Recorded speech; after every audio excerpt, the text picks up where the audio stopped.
అందరికీ నమస్కారం. శ్రీ గురుభ్యో నమః. దత్తాత్రేయ సమారంభం స్వప్రకాశానంద మధ్యమాం అమృతానంద పర్యంతం వందే శ్రీ గురు పరంపర. శ్రీ గురుభ్యో నమః.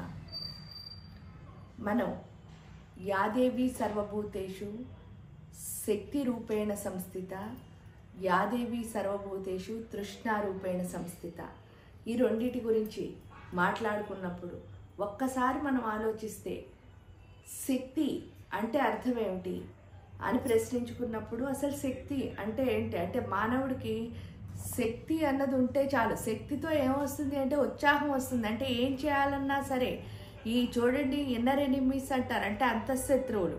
అవేమిటి అంటే బద్ధకం, అనుమానం, లేకపోతే చూడండి లేఖితనం లేదా జలస్, ఇవేవైనా సరే, లేకపోతే ఇంకోళ్ళతో దెబ్బలాడాలి అంటే కాంపిటీషను, ఇవన్నీ ఎందుకు వస్తాయి అంటే శక్తి లేకపోవడం వల్లే వస్తాయి. ఆ శక్తి ఉన్నవాడు ఎప్పుడు ఏం చేస్తాడు అంటే నాకున్నదాన్ని నేను ఎంత అంటే నా దగ్గర ఉన్న స్ట్రెంగ్త్ని నేను ఎంత పొటెన్షియల్గా వాడుకోగలను అన్నదే చూస్తాడు. అంటే వాడికి ఏమవుతుంది, ఎప్పుడైతే వాడి దగ్గర ఎనర్జీ అన్నది ఉంటుందో, అంటే ఎనర్జీ లేకపోతే అసలు ఏ పని చేయలేము. అంటే అంత గొప్ప అంటే ఫస్ట్ మానవుడికి. అందుకే చూడండి లక్ష్మిని కూడా ఫస్ట్ ఆదిలక్ష్మి అని చెప్తున్నారు. ఆదిలక్ష్మి అంటే ఏంటి, సోల్ ఎనర్జీ ఎప్పుడూ ఉండాలి. ఆ సోల్ ఎనర్జీ ఎవరికైతే ఉంటుందో అంటే ఆత్మశక్తి, ఆ ఆత్మశక్తి ఎవరికైతే ఉంటుందో వాళ్ళు మాత్రమే ఏం చేయగలరు అంటే అనుకున్నవన్నీ, అంటే వాళ్ళు సాధించలేనిది అన్నది ఏది ఉండదు. అది తెలుసుకోవడం కోసమే యాదేవి సర్వభూతేషు శక్తి రూపేణ సంస్థిత, అంటే నీకు అది ఒక్కటే ఉంటే చాలు అని వెంటనే ఏం చెప్పారో చూడండి. యాదేవి సర్వభూతేషు తృష్ణారూపేణ సంస్థిత. తృష్ణ అంటే అర్థం ఏమిటి అంటే ఫైనల్, అంటే లాస్ట్ అని అర్థం, అంటే చివర, ఇంక ఇదే చివర. ఆ చివర ఏంటి అంటే అంత గొప్పదైన ఆనందాన్ని పొందుతా ఉంటా. అంటే ఏమిటి నాకు కావాలి అని అనుకుని ప్రశ్నించుకుంటే చూడండి మనకేం వద్దు అసలు. ఎప్పుడు ఎందుకయ్యా ఈ పని చేస్తున్నా అంటే ఎందుకండి సుఖంగా ఉండడానికి, హ్యాపీగా ఉండడానికి. అదే చెప్తారు ఎవరు అడిగినా. అంటే మీరు తిండి ఎందుకు తింటున్నారు, ఆనందంగా ఉండడానికి. ఎందుకు, నోటికి ఆ రుచి అన్నది హ్యాపీనెస్ ఇస్తుంది. ఇది ఎందుకు చూస్తున్నాను కళ్ళతో అని ప్రశ్నించుకుంటే నయనానందం. చెవులతో వింటాం సంగీతం, అది ఏమిటి శ్రవణానందం, అంటే అర్థం మాట్లాడుతూ ఉంటాం.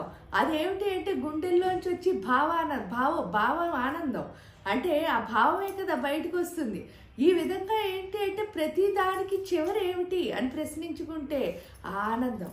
ఆ ఆనందమైన అమృతం ఏదైతే ఉందో ఆ అమృత తుల్యమైన ఆనందాన్ని పొందడమే తృష్ణ.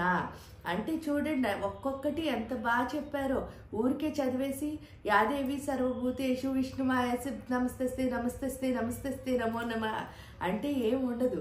అంటే ఒక్కొక్కటి చేయడం వల్ల అంటే చూడండి అక్కడ 24 చేస్తే 24 తత్వాల్లో మార్పు వస్తుంది.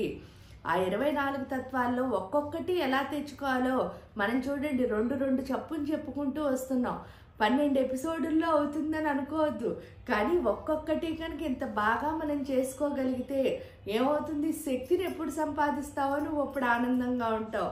ఆనందంగా ఉంటే చేయలేనిది ఏదీ లేదు కదా. ఎందుకంటే మీరు హ్యాపీనెస్తో ఏది చేసినా సరే అదేమవుతుంది అంటే సక్సెస్ అన్నది వస్తుంది. అది తెలుసుకోవడం కోసమే ఈ 24 తత్వాల్ని చూడండి ఎంత బాగా ఇనుమడింప చేశారో. అంటే జ్ఞానం అంటే ఏంటి అంటే ఇలాగే వస్తుంది. అందువల్ల ఏంటి అంటే 5వ అధ్యాయం నుంచి 13వ అధ్యాయం వరకు ఏ శ్లోకం చదివినా సరే ఏదో ఒక జ్ఞానం మనకు వస్తుంది.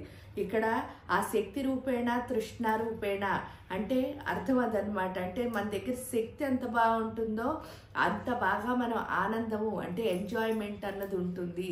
అంటే ఎంజాయ్మెంట్ అన్నది ఎక్కడో లేదు, నీ దగ్గర ఉన్న ఎనర్జీయే నీకు ఉత్సాహాన్ని ఇచ్చి దాంతోపాటు ఆనందాన్ని ఇస్తుంది అని చెప్తున్నారు ఈ 2 శ్లోకాల్లోనూ. అందరికీ నమస్కారం. శ్రీ గురుభ్యో నమః.